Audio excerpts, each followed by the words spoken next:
Christopher and Katherine, Hunter Benefits Consulting Group. This is our Compliance on the Couch, when we're helping you learn more stuff.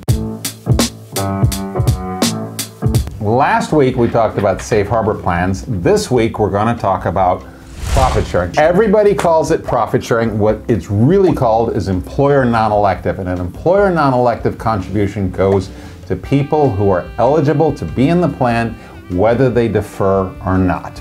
What are the benefits of having a profit sharing contribution or employer non-elective? All right, this is the best way for an employer who wants to max out their own personal allocation for themselves. They need safe harbor, they need employee deferral, and they need profit sharing.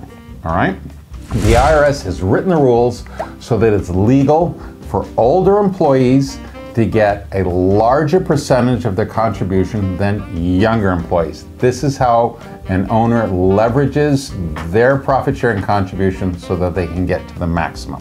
All right, we can come up with some very creative ways, very creative plan designs each year without having to amend the plan. We put provisions in the plan that let the employer pick different contribution amounts for everybody each year without having to make a plan amendment. So yeah, just because you make a contribution this year doesn't necessarily mean you have to make a big profit sharing contribution next year. Another positive element that some employers like about profit sharing contributions is that it's subject to vesting. All right, an employee salary deferral, pre-tax or Roth, it's 100% vested right away. The safe harbor is 100%. From day one, right? Right. Okay.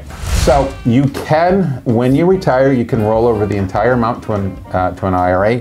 If you're an owner and you're still working after 72, you will have to do a required minimum distribution. That is a taxable distribution. But if you're under 72, all right, you can take it as a taxable distribution, you can take it as a rollover, or some combination of the two.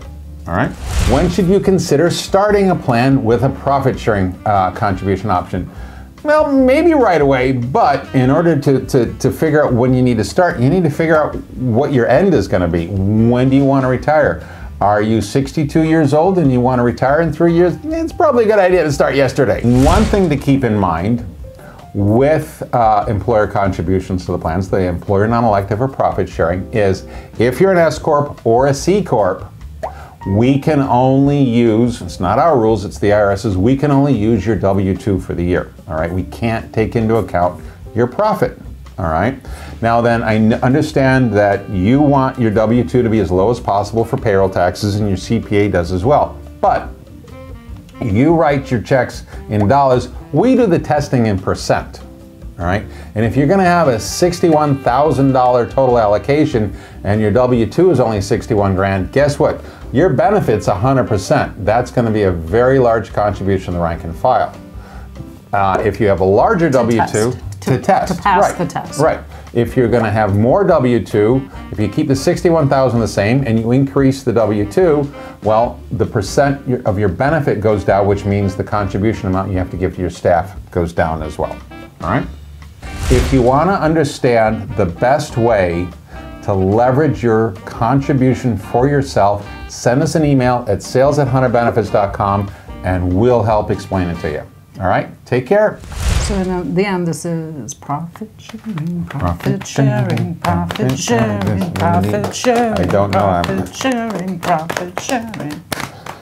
Okay, well, it's like me doing salsa last night. All right, so this was our consult. What You're is this? better at eating salsa What is than this? doing it.